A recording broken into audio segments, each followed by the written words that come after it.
Olá, pessoal, boas-vindas a todos. Bom, eu sou a Fabiana Varejão, eu atuo hoje como Group Product Manager e estou já na área de produto desde 2014. Eu trabalho com tecnologia desde 99, literalmente século passado, né? Bom, sou formada em ciência da computação, já atuei em várias áreas de desenvolvimento e tecnologia, e eu acredito muito numa frase de Simon Sinek que diz que sucesso é um esporte coletivo. Adoro o tema de agilidade, carrego isso muito para minha vida, aplico ela inclusive na minha vida pessoal. E carrego aí várias experiências profissionais, como a LX, Netshoes, Instituto Ayrton Senna, o Grupo Marista, enfim, uma experiência aí de algum tempo. E hoje eu fui convidada pela Arara School para falar um pouquinho sobre agilidade e compartilhar isso com vocês.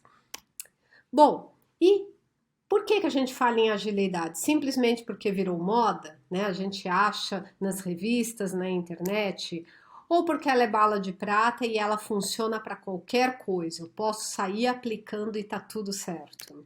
Ou então é só implementar Scrum e eu já realmente sou ágil. Hum, Tem alguns mitos aí por trás dessas três abordagens e é o que eu quero contar hoje para vocês. Por que agilidade? Bom, primeiro, e não é novidade para ninguém, a gente vive numa era exponencial. Tudo está evoluindo muito rápido. Se vocês perceberem, a gente tem um tempo grande aí na difusão de novas ideias no mercado. Por exemplo, o telefone ele levou 75 anos para chegar a 50 milhões de usuários. Por quê? O direcionador dele era a adoção de tecnologia, uma tecnologia não conhecida.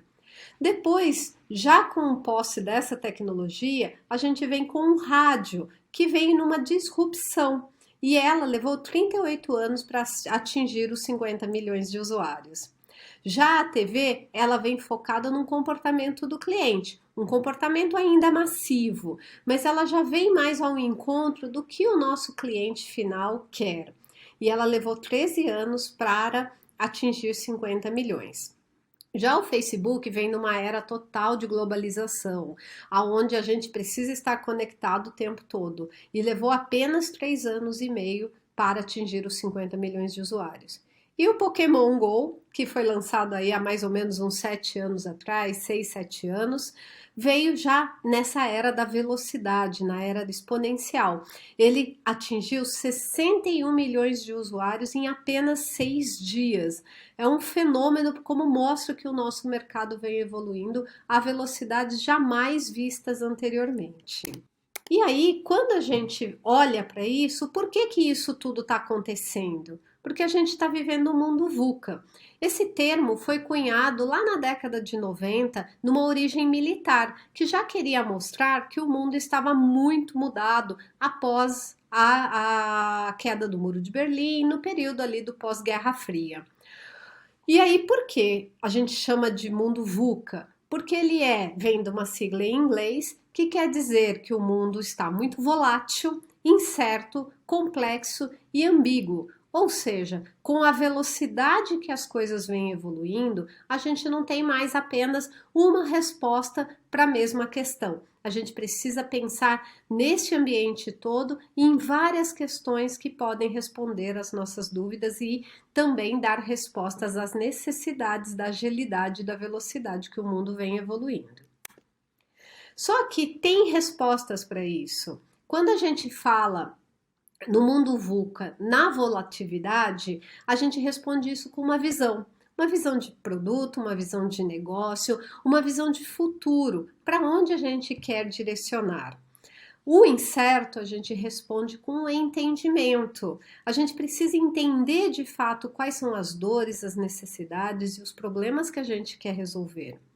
A complexidade, ela vem sendo respondida com a clareza sobre onde queremos chegar, o que queremos resolver, nossos objetivos, propósitos. E essa clareza tem que ser dada tanto para os nossos negócios quanto para as nossas pessoas, principalmente.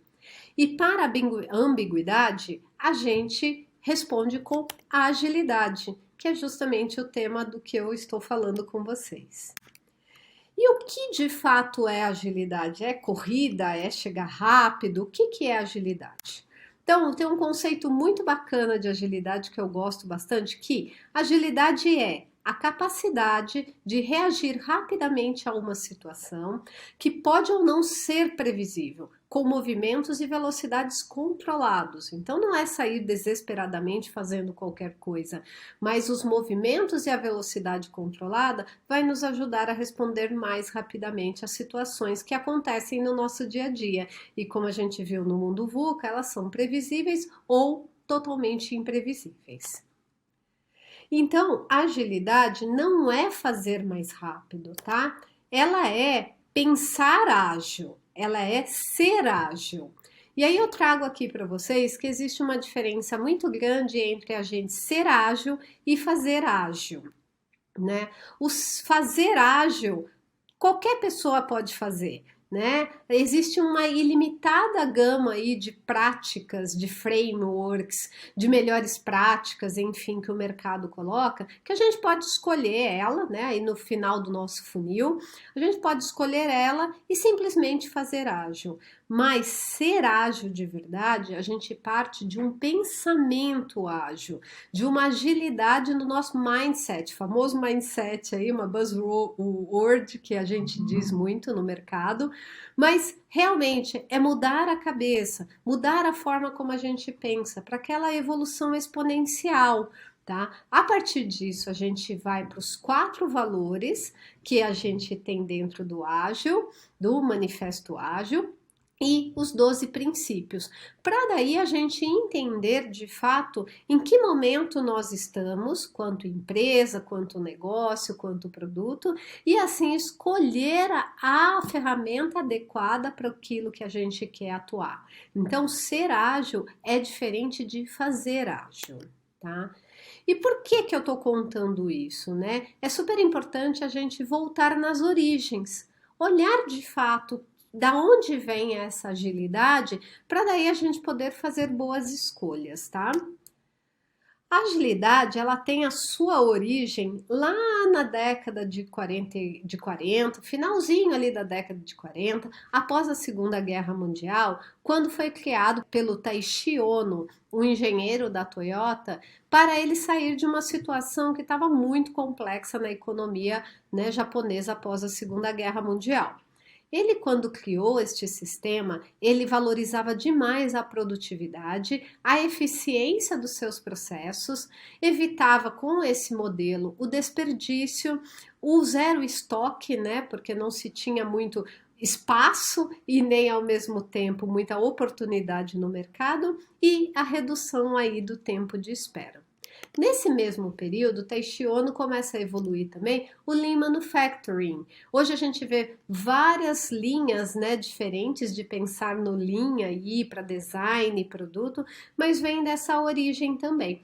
O Taishi Ono, ele adiciona nesse sistema Toyota também a qualidade, que ela se torna inquestionável, ela é necessária no processo, né, num processo industrial, e também a melhoria contínua desses processos. Ele também valoriza muito a evitar os desperdícios, evitar a perda de tempo e a redução de custo, tudo visando melhoria ali no processo da fabricação da indústria. E aí, em 1986, é a primeira vez que a gente vê alguma relação de todos esses modelos com o software, né? Com o desenvolvimento de software. Na época, 2 estudantes de Harvard, Takeuchi e Nonaka, eles criaram um artigo chamado The New Product Development Game. Este artigo, ele associa o desenvolvimento de software a um jogo, né? Então, a gente começa a ver algumas questões muito relacionadas aí, né? Então, nós percebemos aí a instabilidade de um jogo, é a instabilidade que muitas vezes a gente encontra no desenvolvimento, a auto-organização, o time dentro de campo precisa se auto-organizar para que cada um possa exercer o seu papel, times focados em projetos, então times focados em jogos, né? A formação às vezes muda ali de jogo para jogo, mas ela tem uma continuidade. As fases acontecem de formas sobrepostas. Uma vez ou outra você precisa atuar em duas frentes diferentes ao mesmo tempo ou em etapas diferentes dentro do seu jogo. A gente precisa ser multidisciplinar, porque precisamos ter todos os papéis em campo para poder entregar de fato algo que realmente atenda valor, né? Que gere valor para os nossos clientes. A gente também tem que ter menos controles. Dentro de campo, não dá para ficar o coach ali o tempo inteiro mexendo nas posições. Ele tem que deixar o time entrar em campo e ele se autocontrolar. Então a gente passa a ter menos controle.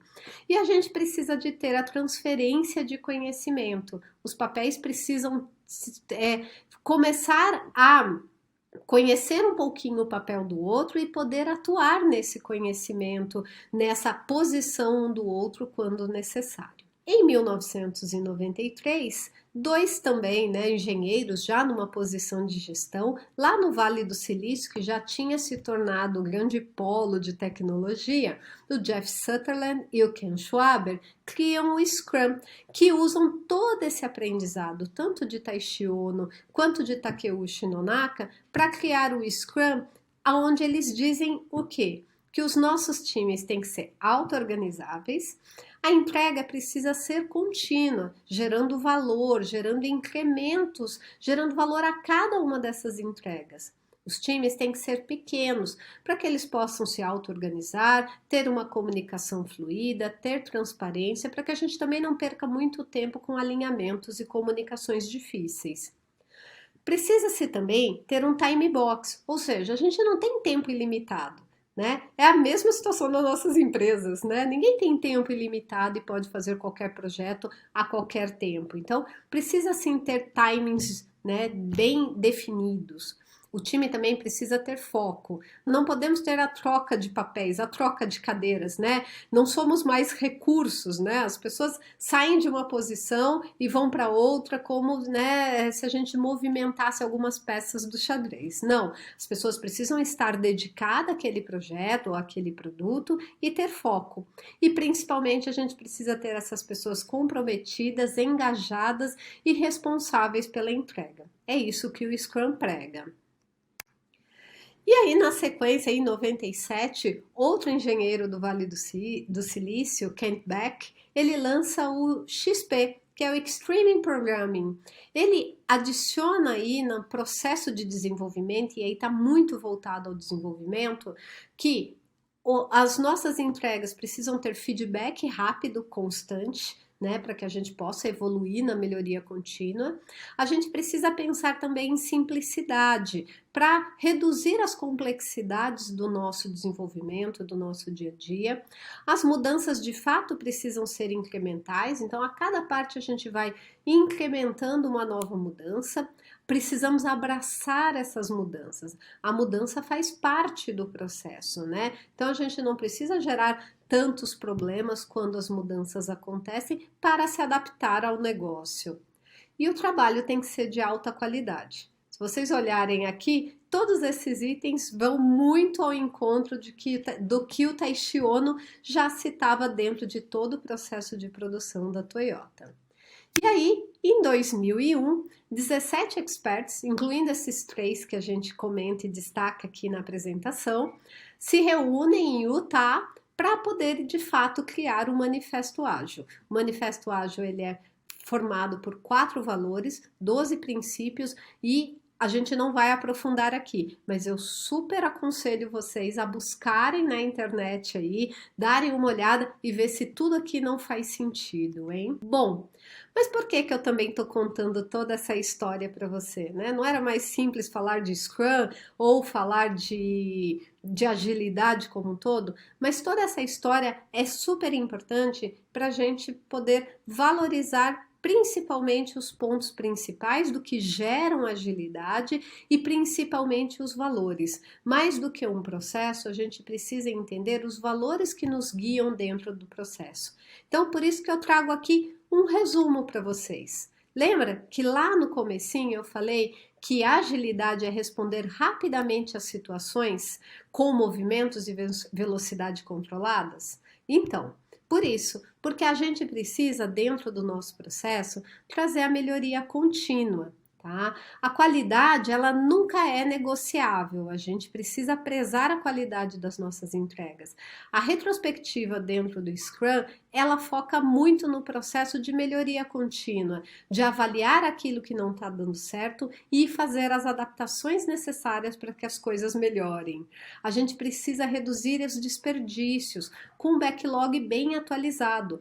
O nosso Product Owner aí dentro do processo do Scrum precisa ter um backlog muito atualizado, de fato que atenda às necessidades dos nossos clientes e também com zero estoque, ou seja, quanto mais backlog a gente tem, mais estoque a gente tem dentro de casa. E isso não é bom, isso gera uma dificuldade de gerenciamento e remove a simplicidade que a gente busca no processo.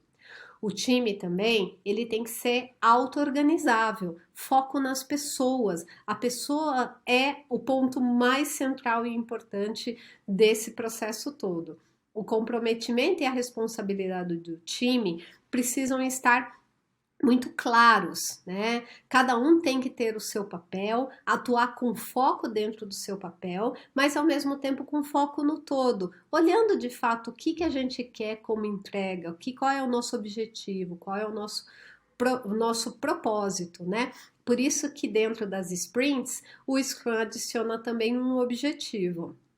Não precisa ter mais microgerenciamento, a gente não precisa ficar gerenciando o dia a dia ali das pessoas. As pessoas precisam se dedicar e ter a sua responsabilidade. E esse controle excessivo só prejudica. Por isso que a gente tem as dailies dentro do Scrum, porque é uma forma do time se engajar, se autogerenciar e se ajudar mutuamente. É importantíssimo que o time tenha acordos internos, por isso que o team building é muito importante também. Definir quais as cerimônias, quais os intervalos que cada uma dessas cerimônias vão acontecer e quais são os valores que a gente vai seguir. E é super importante a gente ter um feedback rápido, com foco no negócio, né? Os planejamentos de menor tempo, por isso as plannings, para que a gente consiga movimentar, fazer as mudanças necessárias ainda dentro da rota, mas ao mesmo tempo, né, que a gente não perca tanto tempo nessas movimentações para que as mudanças de fato aconteçam. A gente precisa reduzir o tempo de espera, por isso as sprints também. As reviews, elas já são mais constantes com os nossos clientes, para que a gente de fato consiga fazer as validações necessárias se a gente está gerando ou não o valor, né, necessário, desejado, se a gente realmente está na rota certa. E trabalhar com MVPs, produtos de forma incremental. Então, o MVP aí, ele vem justamente para fazer essas entregas menores, já gerar valores, validar se os investimentos estão sendo de acordo com o valor gerado, para que daí se aporte também mais investimentos. E essas mudanças, esses feedbacks rápidos, nos ajudam a aceitar as mudanças, né? Nos ajudam a redirecionar o nosso produto conforme a necessidade. Tudo porque, como eu disse, a gente está numa era exponencial, no mundo VUCA, e essas mudanças realmente vão acontecer. Neste modelo de agilidade, você vai conseguir, de fato, direcionar melhor, aceitar as mudanças e agir com muito mais rapidez, responder à realidade de forma muito mais rápida. Por isso que é super importante a gente pensar em agilidade, mas pensar nos valores que nos movem em direção aos nossos objetivos e, de fato, a gente vai poder escolher qualquer uma das ferramentas, incluindo o Scrum ou outras que se adaptem à nossa realidade, à nossa necessidade. Tudo bem? Espero que tenham gostado do nosso tema aqui, espero que curtam bastante, que se aprofundem mais nesse tema e eu fico por aqui. Até a próxima, pessoal!